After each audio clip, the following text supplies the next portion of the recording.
Olá, pessoal. Hoje eu quero conversar com vocês sobre um programa chamado PET. Na época, eu entrei nele em 1987, 87, 88, 86, por aí, tá? Acho que foi 87. Ele era um programa da CAPES, que veio com uma ideia que foi importada da Alemanha, e a ideia básica era a seguinte: selecione 4 alunos de 3 anos da graduação, então eles pegavam segundo, terceiro e quarto, tá? Selecione esses alunos e entre, né, com eles nesse programa para dar a eles uma formação geral. Já era uma coisa que vinha dentro da minha preocupação, tá? Dar a eles uma formação geral. E nessa formação geral, tá?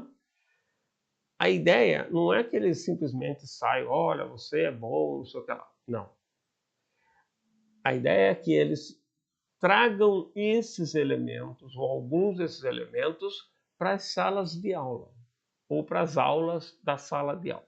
Tá? Então, com isso, dava uma mudada no discurso dentro das salas de aula.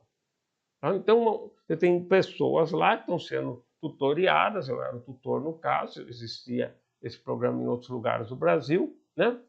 E essas pessoas teriam, então, a função, de alguma forma, melhorar alguma coisa na sala de aula, trazer um referencial diferente, alguma coisa que aprendeu lá e trazer. Não era só para ficar com ele, tá? Lógico que teve programas que não foram tão bem sucedidos nisso e outros que foram bem sucedidos. Dependia muito do tutor e da formação dos alunos que foram selecionados pelo tutor por meio de uma banca que ele mesmo escolhia. Então, veja o seguinte, o programa, né, você era livre para montar. Tá? Eu me candidatei, apareceu a proposta, distribuíram para todos os departamentos. A hora que eu li, eu falei, eu quero. Montei minha proposta e enviei. No campus inteiro de Botucatu, só tinha a minha proposta. Ganhei. Aí eu ganhei. Era só eu, mas não foi isso não. A proposta estava boa. Vocês têm uma ideia? Em nível de Brasil, ela ficou em 6º lugar. E nós tínhamos alguns PET espalhados pelo Brasil, poucos. Na Unesp, o mais antigo e que eu conhecia que existia era o PET de Rio Claro, que a tutora era a professora Carmina Landim, né? O marido dela foi reitor da Unesp, inclusive, mais para frente, né? E na Unicamp, a professora Landim era na área biológica, né? Na área de biologia, mais especificamente, e tinha um outro que eu conhecia, que era não sei o nome da professora, mas que era na Faculdade de Medicina da Unicamp. Tá? Esses já existiam. E tinha outros em alguns outros lugares que eu não estou me recordando. Tá? E houve uma expansão. E nessa expansão, então, eles distribuíram para todas as universidades. Algumas pessoas se candidataram e montaram o PET lá. E eu montei em Botucatu o primeiro PET que teve. Tá? O PET era o quê? Programa Especial de Treinamento. Hoje isso é um nome mal visto, né? Aí eles mudaram o significado das letras. Acho que mantiveram o PET, mas mudaram o significado. E esse PET, a ideia era essa. Mais para frente ele foi canalizando com uma especialização dos alunos, foi toda uma má compreensão. Quem cuidava do PET na época era uma pessoa muito interessante, chamada Ângela Santana. A Ângela Santana, ela tinha a percepção clara do PET. E ela falava, acertou no orientador, no tutor, né? O programa vai bem. Errou no tutor, o programa vai mal. E é difícil, né? E ela tinha claramente isso. Aquele conhecimento era para melhorar o ensino da graduação. Tá? Nós tínhamos um pró-reitor de graduação na época, eu não me lembro, infelizmente, o nome, e ele, na primeira reunião que teve dos PETs da Unesp, ele na fala dele, eu lembro que ele falou o seguinte: olha, a escola ficou batalhando o tempo inteiro para pôr o aluno dentro da sala de aula. E hoje nós estamos fazendo o contrário. Nós queremos tirar o aluno da sala de aula. Ele tem que conhecer mais, tá? Óbvio que ele tem que conhecer a profissão. Ele vai ser um profissional, né? Oficial, certo? Dentro do programa oficial, e ele tem que saber aquilo. Se ele é engenheiro, ele tem que saber aquela engenharia na qual ele entrou. Se ele é biólogo, tem que conhecer as coisas do biólogo. Se é médico, medicina. Se é educador, tem que conhecer educação. Ele tem que conhecer isso. Mas ele não tem que conhecer só isso na graduação. Ele tem que conhecer mais, tá? E o PET vinha exatamente fazer isso. Nós vamos dar uma formação geral para esses 4 alunos de cada ano, e eles, dentro da sala de aula, têm a obrigação de encontrar momentos para colocar coisas que ele aprendeu no PET, trazendo para a sala de aula para debate, não como verdades, mas para trazer para debate, tá? Essa era a ideia, é um jeito de amplificar o sistema. Só que tinha que ter pessoas que entendessem isso, e nem todo professor que era tutor do PET tinha essa cabeça, tá? Então, meu PET, felizmente, foi um PET que, nesse sentido, era muito bom, tá? Nós escolhíamos os alunos,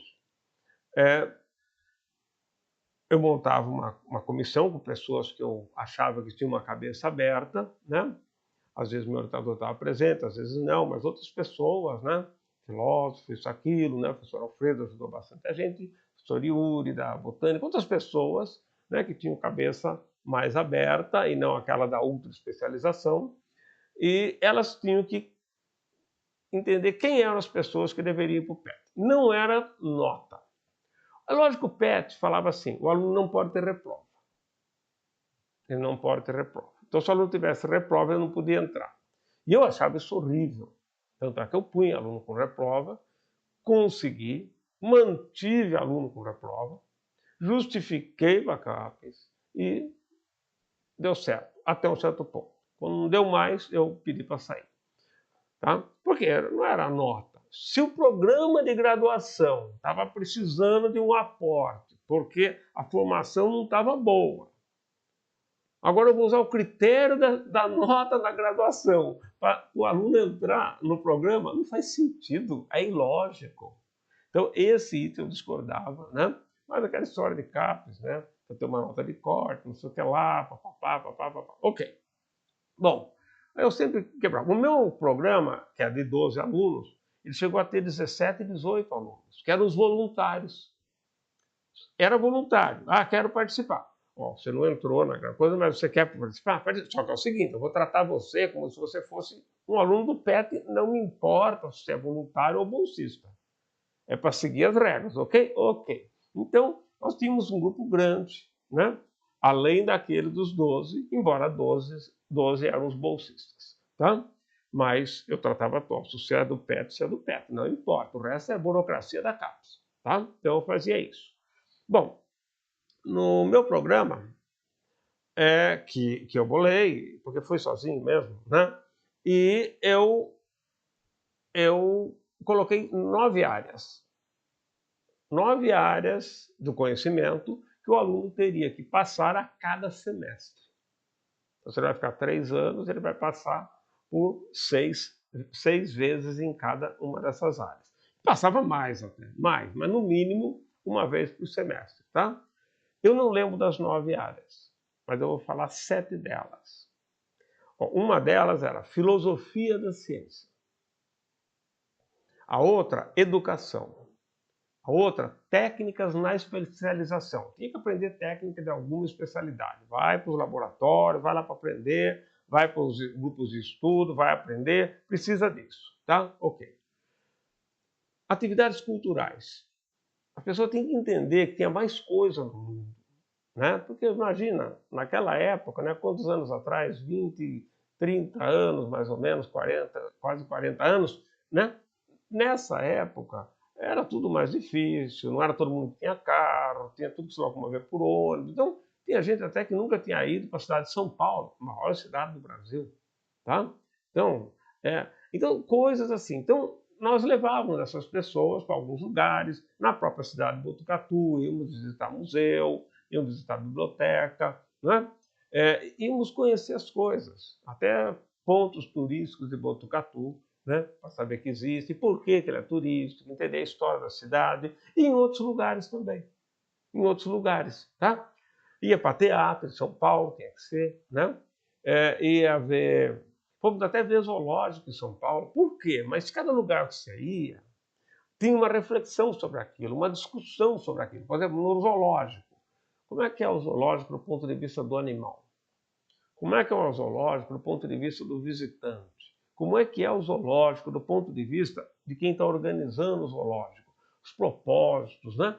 As críticas que se podia fazer, enfim, coisas que brotavam dali. E assistir uma peça de teatro, ó, o que a gente pode tirar dessa peça aqui? Então, várias coisas, as discussões não eram fechadas, tá? Então, isso é importante, fomos visitar um MASP, coisas assim que algumas pessoas, às vezes, foi a primeira vez que teve a chance de estar lá, não é? Isso tudo era rico. E é lógico que isso daí vai ser importante um dia para esses profissionais, tá? Bom, então era isso, cultura. Outro, redação científica, porque do ponto de vista de fazer ciência, na redação você percebe o quanto o indivíduo está sabendo o que ele está fazendo, né? E como ele consegue conversar com outro cientista, tá? Então aí a parte metodológica fica mais centralizada, mas via redação científica. Lógica, sem lógica você não vai fazer ciência, não vai ser um bom profissional, vai ser complicado dentro das áreas de ciência, tá? E metodologia científica, tá? Então, dentro da atividade cultural, entrava a questão da arte, coisas assim também, né? Então, metodologia científica era outro tópico. Então, eu tenho 7, eu não lembro dos outros 2, mas enfim, que seja, né? Esse PET, então ele passava por essa atividade. Como? Eu trazia pessoas da palestra, né? Dava livros para ler e debater, assistia filme, viagens aqui e ali, íamos visitar uma universidade, alguma coisa assim. Então, eram formas, né, de fazer essa pessoa se movimentar. E que horário que isso era feito? Eles não tinham horário. E eram 3 anos diferentes, né? Segundo, terceiro e quarto. Então, como compactual a mesma janela? Não tinha, as cargas horárias eram imensas, né? Então, eles tinham horário do almoço, noite e fim de semana. Esse era o horário que tinha. E era nesse horário que se encaixava isso daí, tá? Ok. E as pessoas faziam. E viram que tinha até voluntários, que mesmo sem bolsa estavam lá fazendo porque queriam aprender. Era outra realidade, tá? Mas, ok. Uma das atividades, eu vou falar de 3 atividades que nós fizemos, rapidamente, tá? Os alunos propunham e eu propunha, a gente sempre discutia. E no final, o pessoal concordava, chegava num ponto, olha, então vamos fazer isso daqui. Vamos fazer coisas, tá certo? Para a comunidade, para a cidade, para o que fosse. A extensão universitária não está preocupado com isso. Está preocupado em fazer coisas, né? Porque você está aprendendo e pode estar cedendo coisa para os outros. Lógico, é o ponto de vista da, da extensão universitária. Mas nem se tinha essa discussão, nem tinha pró-reitoria de extensão universitária na época, tá? Então, veja, um dos itens propostos foi proposto por uma colega nossa, a Ariane, que depois ela não seguiu a carreira, foi uma pena, mas ela é inteligentíssima, uma cultura muito boa, uma pessoa que já vinha de família, né, que ela teve a oportunidade de ler muita coisa, uma pessoa muito bem formada, que chegou na universidade, sabe? Então era fácil, ela tinha isso, né? E ela propôs uma coisa para a gente. Só abrir um parênteses e falar um pouquinho como os alunos entravam. A comissão que eu montava para avaliar era pegar aquele aluno que tinha potencial para discutir, potencial para concordar, discordar, para querer coisas diferentes, tá? E a gente acabava, no final das contas, pegando aqueles alunos que estavam mais envolvidos com o movimento estudantil, com isso, com aquilo, que eram mais participativos. Isso ajudou. O PET não foi proposital, foi consequência. O PET não tinha estigmatismo contra ele, dizer, olha, vocês são elite, e somos elite, somos, a gente sabe disso, né? Por o salário do professor é elite, né? Salário do pós-graduando é elite, tá? Então, se for analisar, né, essas coisas, somos elite, a universidade é elite, em termos de Brasil, é.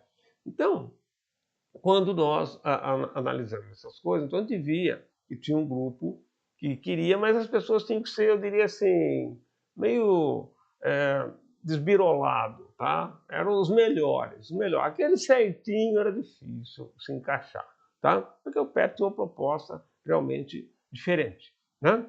Isso, né, lá no final da década de 80, entende? Isso que a Ariane propôs para a gente foi o seguinte: vamos fazer um negócio, um espaço onde as pessoas possam chegar dentro da universidade e falar o que quiser. E ninguém pode meter o bedelho lá, tá? Liberdade de expressão. Veja que a gente estava saindo de um processo de 20 anos de ditadura, né, que inclusive sacrificou muito o ensino pré-universitário, né, o ginasial e o colegial, né, o científico um pouco, mas o colegial muito mais.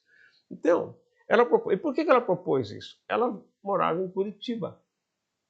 E Curitiba, você tem um negócio lá que chama, o nome é assim, é Boca Livre, isso, agora eu lembrei. É a Boca Livre. É uma rua, uma coisa assim. E lá as pessoas, não sei hoje como que tá, mas na época era um lugar que você podia chegar num bar, coisa e tal, e falar o que você quisesse e tal. Lógico que naquela época os caras não iam falar essas besteiraiadas, eram pessoas, né, mais bem informadas, então dava para ter esse espaço. Eu não sei hoje como que tá. Mas eu acredito que a ideia surgiu disso, até ela chegou a usar esse exemplo em um dado momento e tal. Então o Balangameço seria isso. Então a gente marcou dia e horário, não era só o local, era o local, dia e horário. Porque não dava, né? Também. Aí eles pegaram um pedaço de pau bem comprido, fizeram uma bandeira, colocaram lá. Então era no final de tarde, às 5 horas da tarde, num certo dia da semana. Aí eles chegavam lá, levavam aquilo lá e ficavam. Cada um falava o que queria, debatia e não sei o quê. Uma coisa que para quem viveu a ditadura era importante. As pessoas de hoje podem falar assim, mas isso é besteira. Besteira porque você não conhece história. Se você conhecer história, você vai ver que não é besteira. É esse o ponto. Converse com uma pessoa que veio de um país que viveu guerra. Você tem que fazer um exercício para entender. Então, é mais ou menos isso. Então, tinha coisas que naquela época era importante e significativa. Então, o Balanga Beiço é esse lugar, né? E durou alguns tempos e tal, não lembro exatamente quanto tempo, depois acaba desativando e tal. Mas, enfim, existia. Era alguma coisinha, chamava a atenção de pessoas vinham, começavam a vir naquele horário e tal, né? Não foi o que deu mais ibope, mas era um programa sério. O segundo ponto que nós fizemos foi o que nós chamamos de Expo Ciência. Isso aqui foi eu que propus a ideia central. Por quê? Quando eu fazia ginasial, nós tivemos, como experiência como aluno, a Feira de Ciências.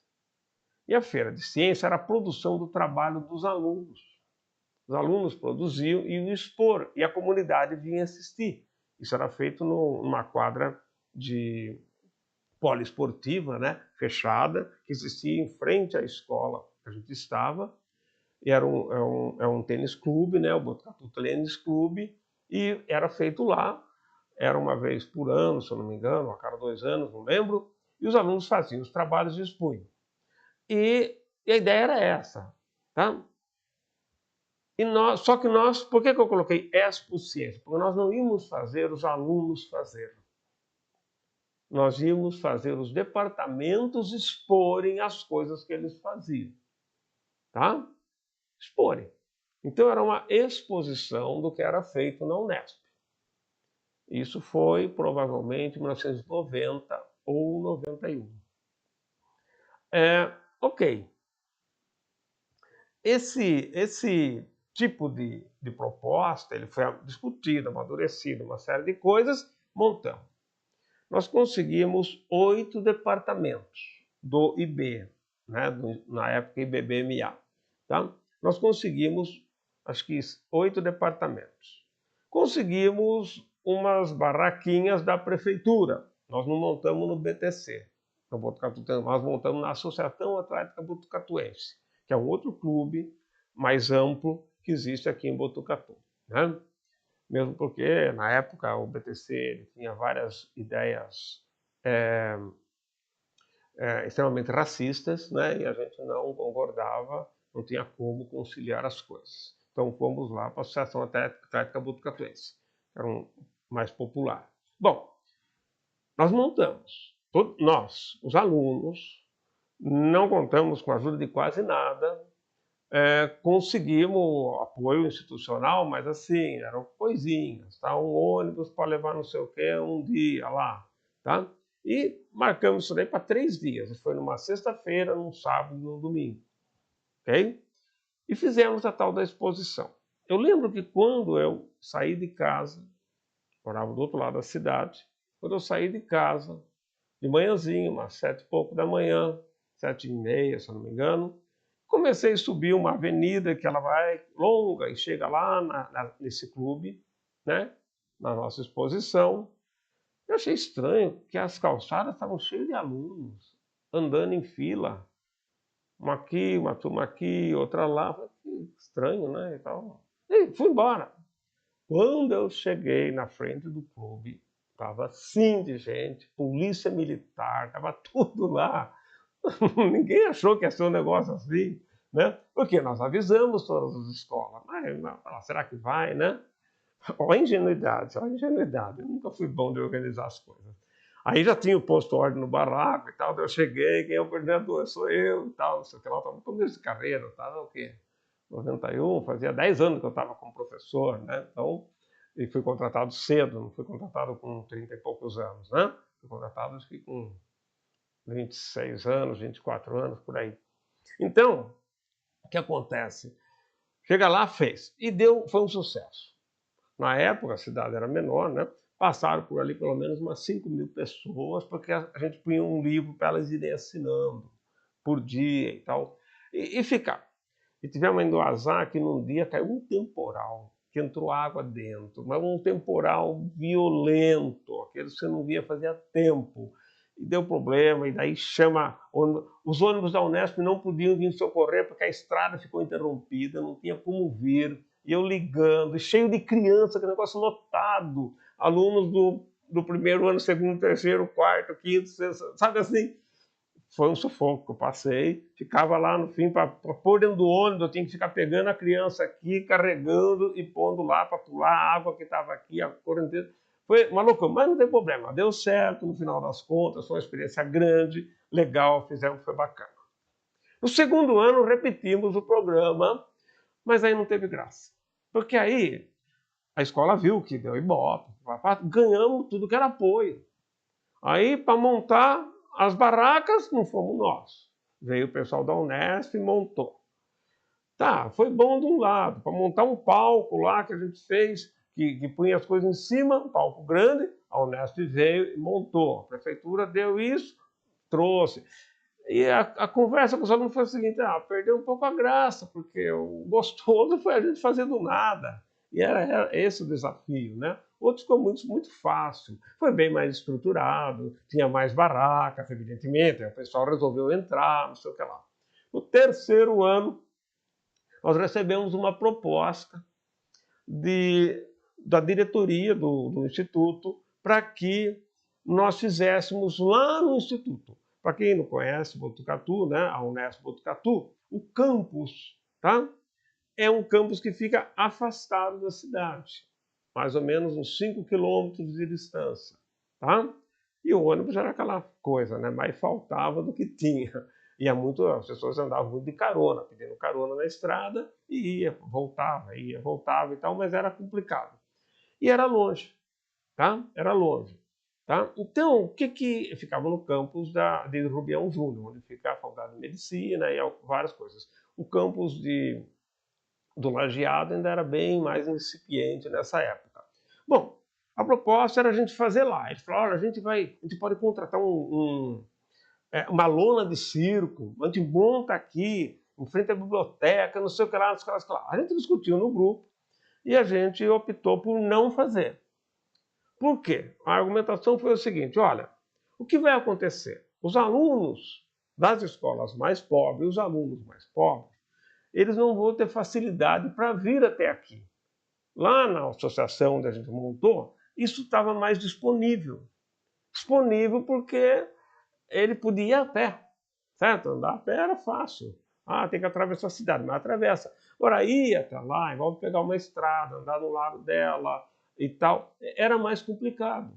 E eu pensei assim, olha, eu acho que os alunos têm razão e acho que a nossa argumentação é boa. Então a gente prefere fazer na cidade para facilitar que as pessoas vão. Porque o que vai acontecer? Essa foi a minha dedução. As professoras vão triar os aluninhos que são mais quietinhos, os aluninhos que ficam ali na frente, que anotam até o respiro da professora, vão pôr eles no ônibus e vem o ônibus. Um ônibus para cada escola, 2 ônibus, mas muitos não vão poder vir. Então eu falei para o diretor, olha, eu acho que tem esse problema, a gente gostaria de fazer lá mesmo. Daí virou, acho que nós nem fizemos. E no ano seguinte começa um negócio na Unesp inteira, chamado Venha Nos Conhecer. Trazer pessoas da cidade para os campi da Unesp, para conhecer a Unesp. E aí a gente parou e esse foi então uma proposta desse programa que nós fizemos. Mas foi interessante, era muito rico, se discutia muita ciência, muita coisa, não é? Os alunos dormiram lá no próprio clube, tudo tem seu lado, né? Interessante, tá? E um terceiro e último que eu vou comentar com vocês, o PET é um programa muito grande, né? Um terceiro e último foi o Cine PET. A proposta do Cine PET era trazer filme na hora do almoço. Então nós vimos trazer aquelas épocas do filme em fita cassete, e tinha um monte de locadora de fita cassete, era fita de filme, não era aquelas fitas cassete só de áudio, né? Era de vídeo. Tinha aqueles coisas que importava do Paraguai, né? Para poder usar em casa, assistir. E o que a gente fazia? Então vamos passar esses vídeos no auditório lá do Instituto, né, do Instituto de Biociências, e na hora do almoço. Então, meio-dia e pouco até 2 horas dava para passar a aula. Começava às 2, terminava meio-dia, às vezes um pouco mais cedo, dava certo. Só que nós vamos fazer, nós vamos pegar todos os estilos de filme que a gente conhece e vamos tentar passar os clássicos, tá? Os clássicos. Então, começamos a parar, desde desenho animado, faroeste, não sei o que lá, não sei o que lá, terror, papá. E cada filme tinha uma discussão no final.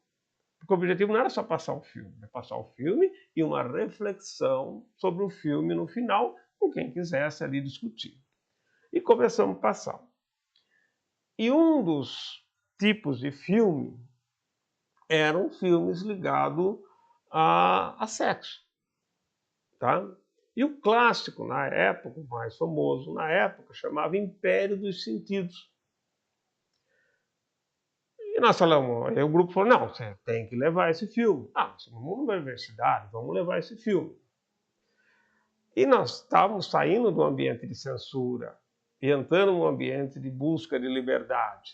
Então o professor, que era o diretor, ele me chamou. Ô Gilson, como é que vai ser isso? Vamos passar o Império dos Sentidos? Eu falei, vamos, professor, porque é um filme.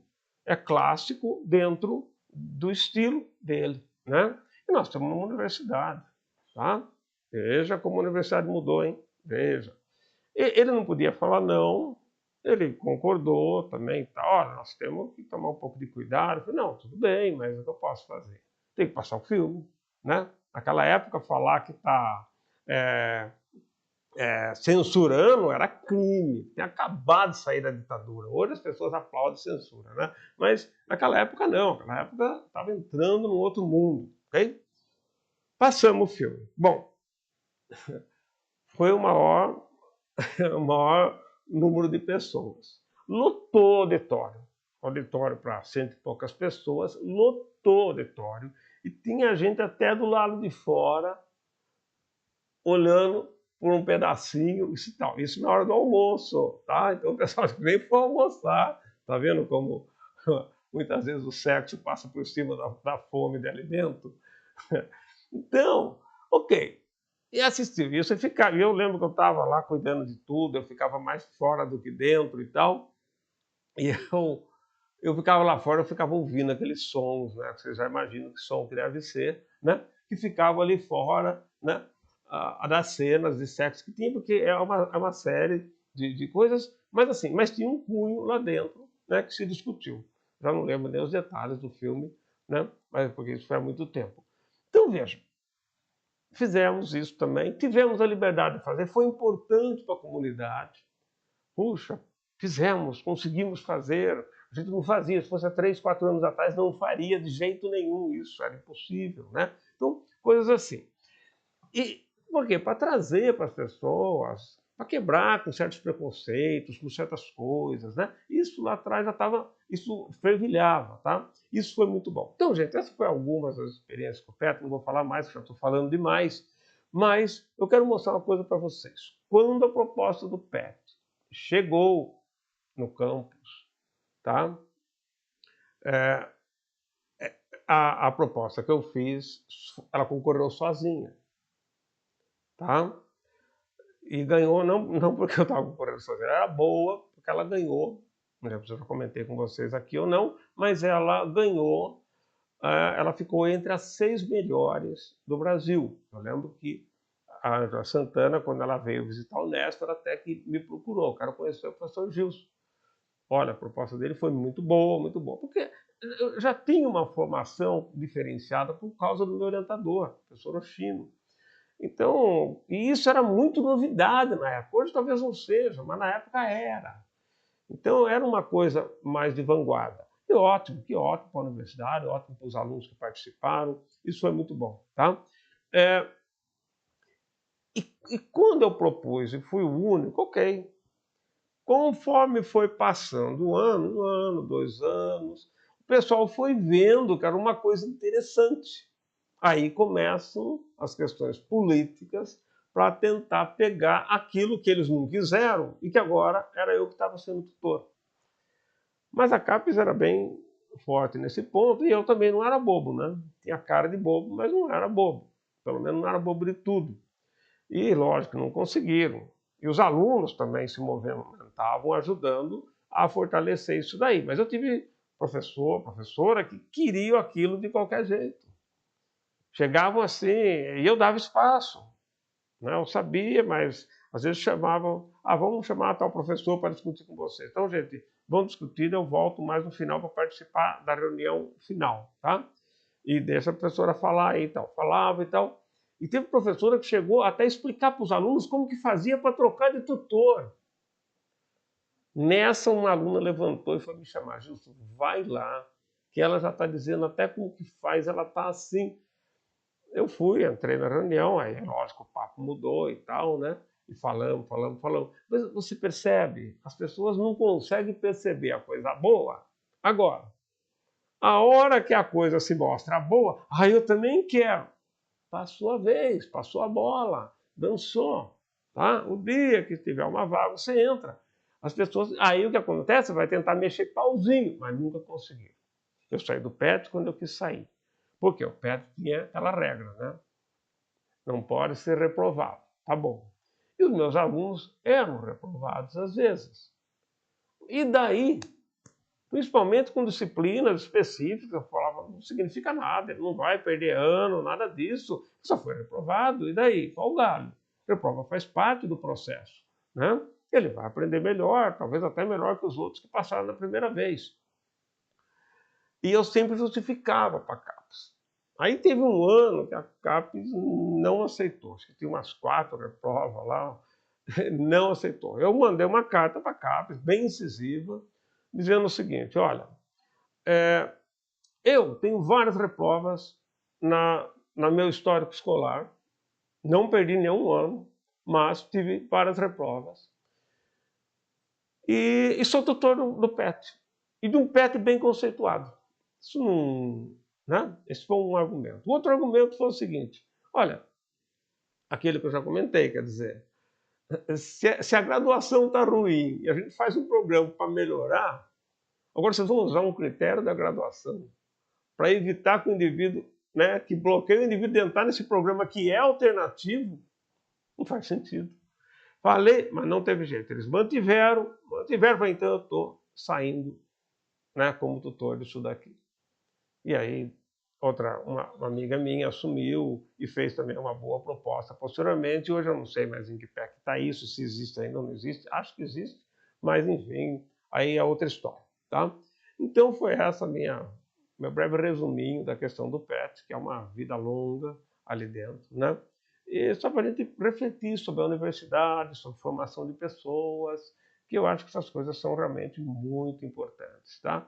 Pense, lógico, eu falei de coisas de uma época passada, mas nós temos que tentar ver os problemas de hoje e fazer planos alternativos para esse tipo de situação, ok? Então, gente, até a próxima, obrigado por estarem aí e vamos em frente.